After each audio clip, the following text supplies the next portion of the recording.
बिस्मिल्लाहिर्रहमानिर्रहीम। 9th class. आज की वीडियो में हम चैप्टर 6 वर्क एंड एनर्जी के लॉन्ग क्वेश्चन नंबर 5 से शुरू करेंगे। इससे पिछली वीडियो में हम पहले 4 लॉन्ग क्वेश्चन सॉल्व कर चुके हैं। क्वेश्चन नंबर 5 है, डिस्क्राइब हाउ यूजफुल एनर्जी में B obtain from natural resources. Natural resources से हम यूजफुल एनर्जी कैसे हासिल कर सकते हैं उसको देखना है हमने इस क्वेश्चन में। तो नेचुरल रिसोर्सेज जैसे कि सनलाइट है, वाटर है, एयर है, इस तरह जो हमारे पास नेचुरल रिसोर्सेज हैं उनसे हम यूजफुल एनर्जी कैसे हासिल कर सकते हैं वो देखते हैं। तो यहाँ पे हम स्टेप बाय स्टेप देखेंगे कि नेचुरल रिसोर्सेज की मदद से हम कौन सी एनर्जीज हासिल कर सकते हैं। अब कौन सी यूजफुल एनर्जी है, सबसे पहले हम सोलर एनर्जी की बात करते हैं। सोलर एनर्जी जो है, सोलर पैनल्स इस्तेमाल किए जाते हैं जो कि सनलाइट को डायरेक्टली कन्वर्ट करते हैं इलेक्ट्रिकल एनर्जी में फोटोवोल्टिक सेल की मदद से। फोटोवोल्टिक सेल क्या काम करता है, जो इसके ऊपर लाइट एनर्जी पड़ती है उसको वो इलेक्ट्रिकल एनर्जी में कन्वर्ट करता है। तो सोलर पैनल जो हैं उनके अंदर नंबर ऑफ फोटोवोल्टिक सेल मौजूद होते हैं। वो सोलर पैनल की सूरत में लाइट एनर्जी को इलेक्ट्रिकल एनर्जी में कन्वर्ट करते हैं। और ये आजकल पाकिस्तान में बिजली महंगी होने की वजह से बहुत सारे लोगों ने घरों में सोलर पैनल इंस्टॉल कर लिए हैं। तो इस केस में हमने क्या किया, जो सूरज से आने वाली लाइट है वो एक नेचुरल रिसोर्स है जिसकी मदद से हमने एक यूजफुल एनर्जी कन्वर्ट कर ली उस लाइट को। दूसरा हमारे पास प्रोसेस है विंड एनर्जी का। विंड एनर्जी में जो एयर है जो कि नेचुरल रिसोर्स है उसको कन्वर्ट किया जाता है इलेक्ट्रिकल एनर्जी में। विंड टरबाइंस यूज किए जाते हैं। वो टरबाइन जब चलते हैं हवा की मदद से, हवा की जो काइनेटिक एनर्जी है, विंड की जो काइनेटिक एनर्जी है, वो काइनेटिक एनर्जी उन टरबाइंस को मूव करवाती है। जब वो टरबाइंस मूव करते हैं तो उन टरबाइंस के मूव करने से जो रोटेशनल मैकेनिकल एनर्जी प्रोड्यूस होती है उस एनर्जी को कन्वर्ट कर लिया जाता है इलेक्ट्रिकल एनर्जी में, जिसको हम यूज कर सकते हैं। तीसरा हमारे पास जो प्रोसेस है वो हाइड्रो पावर है। हाइड्रो पावर, हाइड्रो किस चीज को कहते हैं, वाटर को। तो पानी की एनर्जी, यानी कि डैम जो बनाए जाते हैं, जहां डैम में पानी स्टोर कर लिया जाता है तो उस पानी में पोटेंशियल एनर्जी मौजूद होती है क्योंकि वो पानी एक हाइट पे स्टोर किया जाता है।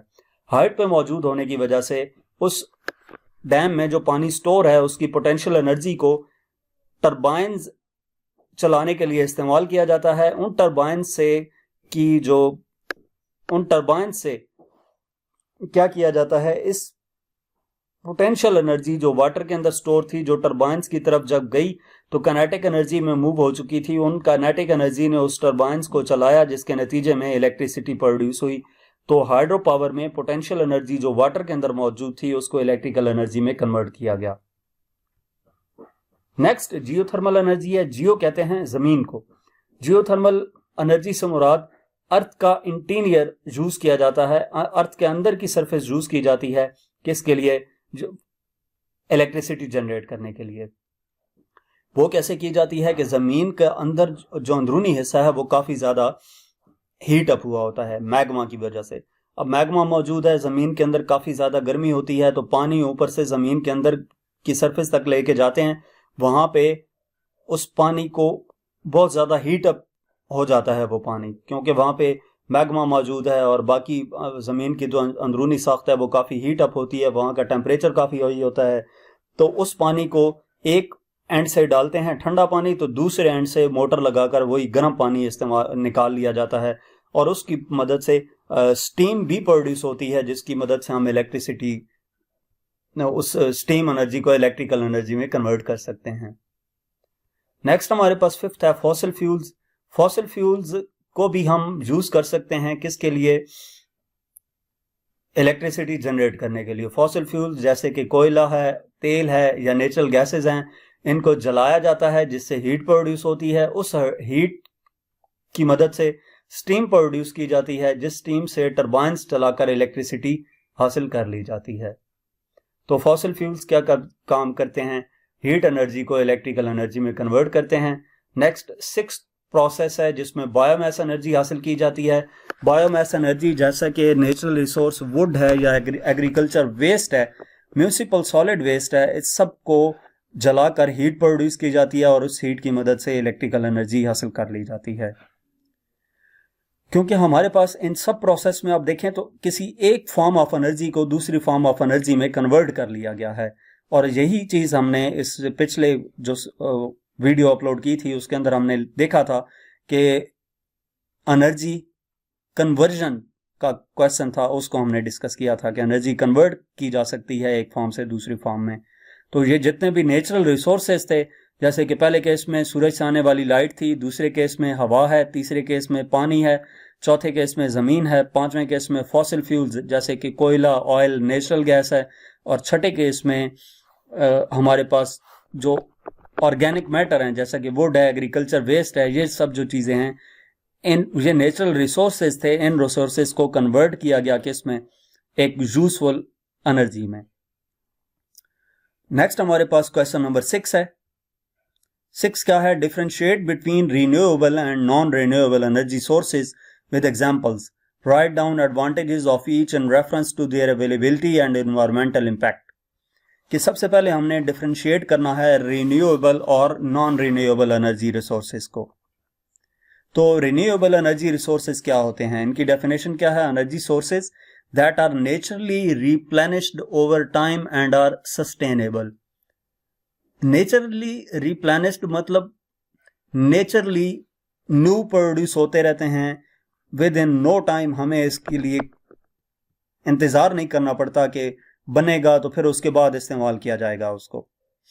ठीक है, जैसे सूरज की लाइट है, सूरज की लाइट जो है, जब सूरज मौजूद है तो उसकी लाइट है और हम उसको यूज करें, और उसमें यह भी नहीं होता कि एक घर इस्तेमाल कर रहा है तो साथ वाले घर की कम पड़ जाएगी, कभी भी नहीं होता। अब दिन के टाइम पूरे का पूरा मुल्क जहां जहां पे सूरज की लाइट पड़ रही है वो सब उस सूरज की लाइट एनर्जी को यूज करके सोलर पैनल्स की मदद से इलेक्ट्रिसिटी प्रोड्यूस करें तो वो होती रहेगी। वो कभी ऐसा नहीं होगा कि number of solar plates increase कर रहे हैं तो उस पर एफिशिएंसी पे इफेक्ट पड़े, ऐसा नहीं होता। जबकि नॉन रिन्यूएबल एनर्जी रिसोर्सेज जो हैं ये फाइनाइट होते हैं, इनको बनने में काफ़ी साल लग जाते हैं। जैसा कि हमारे पास है कोयला है, तो कोयला बनने में काफ़ी टाइम लग जाता है। इसकी एग्जांपल्स क्या हैं, solar, wind, hydro, geothermal, renewable energy sources की। सोलर, सनलाइट, हवा, पानी, ज़मीन, ये सारे हमारे पास क्या हैं, रिन्यूएबल एनर्जी सोर्सेज हैं। जबकि नॉन रिन्यूएबल एनर्जी सोर्सेज की बात की जाए तो इसमें कोयला है, ऑयल है, नेचुरल गैस है, न्यूक्लियर एनर्जी है, ये सब नॉन रिन्यूएबल एनर्जी सोर्सेज हैं। अब अवेलेबिलिटी की बात की जाए तो जो रिन्यूएबल एनर्जी सोर्सेज हैं virtually unlimited as they are replenished by natural processes, unlimited हैं, ना खत्म होने वाले। जबकि नॉन रिन्यूएबल एनर्जी रिसोर्सेज जो हैं वो लिमिटेड हैं, अगर एक बार उनको इस्तेमाल कर लिया तो दोबारा काफी टाइम लगेगा उनको दोबारा से जनरेट होने में। एनवायरमेंटल इंपैक्ट की बात की जाए तो minimum environmental impact often considered clean energy. जैसे सोलर जो है ना, सोलर की मदद से लाइट एनर्जी को इलेक्ट्रिकल एनर्जी में कन्वर्ट किया जा रहा है तो कोई पॉल्यूशन नहीं प्रोड्यूस हो रही, एक अच्छा प्रोसेस है, एनवायरमेंट के ऊपर उसका कोई इफेक्ट नहीं है, तो इस वजह से मिनिमल एनवायरमेंटल इंपैक्ट होता है। जबकि नॉन रिन्यूएबल एनर्जी सोर्सेज जो हैं वो significant environmental impact due to pollution and green house gas emissions. अब इसमें एनवायरमेंटल इंपैक्ट होता है, जैसे हम गाड़ियों में पेट्रोल यूज करते हैं तो गाड़ी चलने से धुआं पैदा होता है, उस धुएं की वजह से क्या हो रहा है, एनवायरमेंट इफेक्ट हो रहा है। तो non renewable energy sources environmental impact ना होने के बराबर है, जबकि रिन्यूएबल एनर्जी सोर्सेज में एनवायरमेंटल इंपैक्ट काफी ज्यादा होता है, पोल्यूशन होती है। नेक्स्ट इस क्वेश्चन का अगला हिस्सा देखते हैं जिसमें रिन्यूएबल और नॉन रिन्यूएबल एनर्जी रिसोर्सेज के एडवांटेजेस बताने हैं। तो सबसे पहले हम रिन्यूएबल एनर्जी सोर्सेज की बात करते हैं। अवेलेबिलिटी, सबसे पहली चीज, एनर्जी रिसोर्सेज अवेलेबल रहते हैं, अबंडेंट एंड कंटिन्यूअसली रिप्लेनिश्ड। अब ये न्यू जनरेट होते रहते हैं, इस वजह से काफी वाफर मिकदार में मौजूद होते हैं हमारे पास। Environmental impact, lower green house gas emissions, यानी कि एनवायरनमेंट पे इनका इफेक्ट जो होता है वो बहुत कम होता है। वाटर, इसकी वजह से पॉल्यूशन नहीं होती। Sustainability, energy source of the future, यानी कि फ्यूचर में इसी के ऊपर रिलाई किया जाएगा। अब इसके एग्जांपल्स अगर आप देखें तो सबसे पहले सोलर एनर्जी है। Solar energy photovoltaic cell use करती है जो कि लाइट एनर्जी को इलेक्ट्रिकल एनर्जी में कन्वर्ट करता है। इसी तरह विंड एनर्जी है, विंड टर्बाइंस चलाए जाते हैं जो कि काइनेटिक एनर्जी विंड की उसको यूज करते हैं इलेक्ट्रिसिटी प्रोड्यूस करने के लिए। इसके बाद नॉन रिन्यूएबल एनर्जी सोर्सेज की एडवांटेज की बात की जाए तो रिलायबिलिटी, यानी कि relatively reliable and can provide a consistent energy supply. अब यहाँ पे रिलायबिलिटी इस वजह से कहा गया है कि वहां पे हमें लेट्स सपोज सोलर एनर्जी है तो उस वक्त सोलर एनर्जी बन सकेगी जब सूरज की लाइट मौजूद है। विंड एनर्जी उस वक्त हम हासिल कर सकेंगे जब हवा चल रही है। लेकिन जो नॉन रिन्यूएबल एनर्जी सोर्सेज हैं वो जब हमारे पास मौजूद हैं तो हम उनको यूज कर सकते हैं, चाहे दिन हो, चाहे रात हो, चाहे हवा है, चाहे नहीं है। जैसे पेट्रोल है ना, तो पेट्रोल हम किसी भी टाइम गाड़ी में डाल के उसको चला सकते हैं। तो इस वजह से ये ज्यादा रिलायबल है as compare to renewable energy sources. Established infrastructure, existing infrastructure for extraction, processing and distribution। अब यहां पे क्या है, इंफ्रास्ट्रक्चर जो है वो प्रॉपर एस्टैब्लिश किया गया होता है। High energy density can provide large amount of energy from relatively small volumes. Small volume से मुराद यह है कि कम अमाउंट में इनपुट लेकर हम जो है वो लार्ज अमाउंट ऑफ एनर्जी कर सकते हैं, जबकि वहां पर हमें लार्ज अमाउंट ऑफ एनर्जी चाहिए होती है कन्वर्ट करने के लिए यूजफुल एनर्जी में। जैसे सोलर एनर्जी की बात की जाए तो बड़ी सोलर प्लेट लगेगी और लाइट अच्छी होगी तो तब वो इलेक्ट्रिसिटी सही प्रोड्यूस करेगी। कम लाइट होगी या सोलर प्लेट कम है तो हमें डिजायर्ड वैल्यू नहीं हासिल कर सकते। इसी तरह इसकी एग्जांपल्स अगर हम देखें तो कोयला है, इसको यूज किया जाता है थर्मल पावर प्लांट्स के लिए जिसकी मदद से इलेक्ट्रिसिटी जनरेट की जाती है। और ऑयल की बात की जाए तो fossil fuels transportation and industrial processes. Oil को कहां पे इस्तेमाल करते हैं, जो ट्रांसपोर्ट चलती है उसमें इस्तेमाल किया जाता है, और इसी तरह इंडस्ट्रियल प्रोसेस में भी ऑयल यूज किया जाता है। इसके बाद हमारे पास नेक्स्ट क्वेश्चन है, question number 7। Describe the processes by which energy is converted from one form to another with reference to fossil fuel energy, hydroelectric generation, solar energy, nuclear energy, geothermal energy, wind energy and biomass energy। के हमने processes बताने हैं जिनके जरिए से energy को convert किया जाता है एक फॉर्म से दूसरी फॉर्म में, और किन एनर्जीज की बात की गई है वो यहाँ पे मेंशन किए गए हैं। हम स्टेप बाय स्टेप एक एक को हम सॉल्व करेंगे यहाँ पे। तो एनर्जी कन्वर्जन प्रोसेसेस जो हैं डिफरेंट एनर्जी सोर्सेज के लिए, सबसे पहले हम फॉसिल फ्यूल्स की बात करते हैं। फॉसिल फ्यूल एनर्जी की बात की गई थी। फॉसिल फ्यूल जैसा कि कोयल है, ऑयल है या नेचुरल गैस है, इसमें प्रोसेस यूज किया जाता है बर्निंग का। अब बर्निंग का प्रोसेस कैसे है कि केमिकल पोटेंशियल एनर्जी जो कि फॉसिल फ्यूल्स के अंदर स्टोर होती है उसको हीट प्रोवाइड की जाती है, जिसकी वजह से थर्मल एनर्जी प्रोड्यूस होती है। यानी कि केमिकल एनर्जी को हम क्या करते हैं, हीट एनर्जी में कन्वर्ट करते हैं। अब ये जो हीट है इसको वाटर बॉयल करने के लिए यूज कर सकते हैं। हाई प्रेशर स्टीम इसकी मदद से प्रोड्यूस की जा सकती है। उस स्टीम की मदद से टरबाइंस चलाए जा सकते हैं जो कि थर्मल एनर्जी को कन्वर्ट करते हैं मैकेनिकल एनर्जी में, और फिर इस मैकेनिकल एनर्जी को यूज करके टरबाइंस चलाकर इलेक्ट्रिकल एनर्जी प्रोड्यूस कर ली जाती है। तो बर्निंग का प्रोसेस यूज करके जो केमिकल पोटेंशियल एनर्जी स्टोर होती है फॉसिल फ्यूल्स में उसको कन्वर्ट किया जाता है हीट में। हीट एनर्जी को कन्वर्ट किया जाता है स्टीम में, स्टीम को काइनेटिक एनर्जी में, और फिर काइनेटिक एनर्जी की मदद से इलेक्ट्रिकल एनर्जी में कन्वर्जन की जाती है। तो नेक्स्ट हमारे पास इसका जो क्वेश्चन में पूछा गया है वो है hydro electric generation. Hydro electric generation में gravitational potential energy of water stored at height use किया जाता है। कि ग्रेविटेशनल पोटेंशियल एनर्जी जो है वाटर की, वो एक हाइट पे वाटर स्टोर होता है। हाइट पे स्टोर होने की वजह से उस वाटर में ग्रेविटेशनल पोटेंशियल एनर्जी मौजूद है। जो ही पानी जहां से नीचे गिरना शुरू होता है तो वो पोटेंशियल एनर्जी कन्वर्ट होती है काइनेटिक एनर्जी में।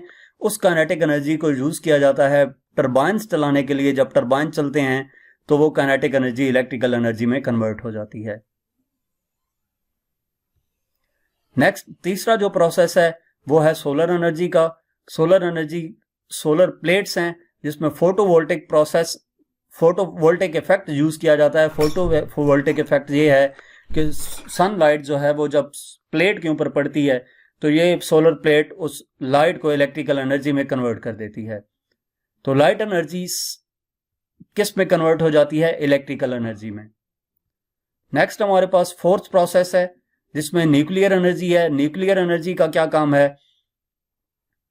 इसमें न्यूक्लियर फिजन का प्रोसेस होता है, यानी कि एटम्स को स्प्लिट किया जाता है।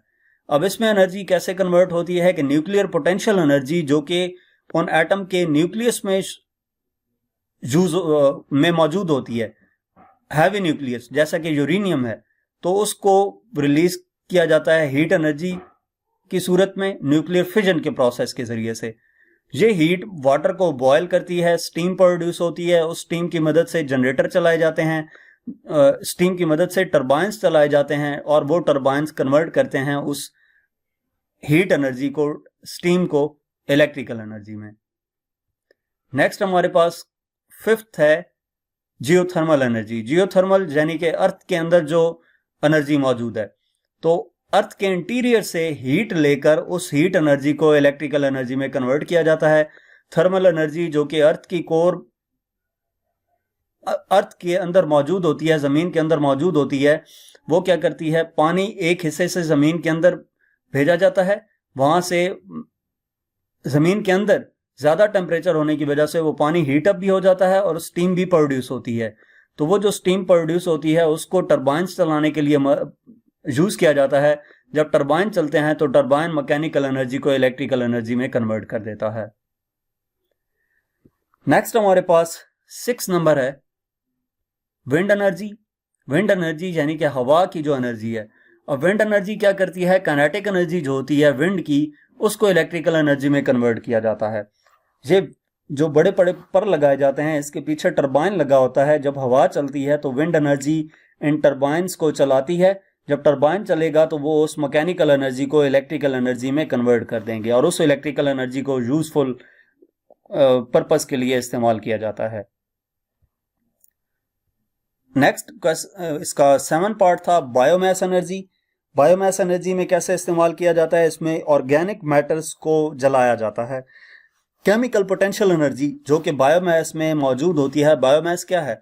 जैसे लकड़ी है या हमारे पास कचरा है, उसको जलाकर हीट, जो केमिकल पोटेंशियल एनर्जी मौजूद होती है बायोमास में, उसको कन्वर्ट कर लिया जाता है थर्मल एनर्जी में, कंबस्टन के प्रोसेस के जरिए से।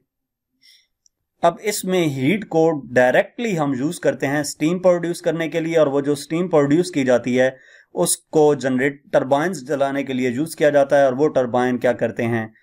उस स्टीम की मदद से इलेक्ट्रिसिटी प्रोड्यूस करते हैं। तो यहां तक हमारे पास क्वेश्चन नंबर 7 तक लॉन्ग क्वेश्चन थे। इससे next long question next video में अपलोड किए जाएंगे। मजीद कोई भी एक्सरसाइज या कोई भी टॉपिक देखने के लिए आप हमारा चैनल विजिट कर सकते हैं। Thank you.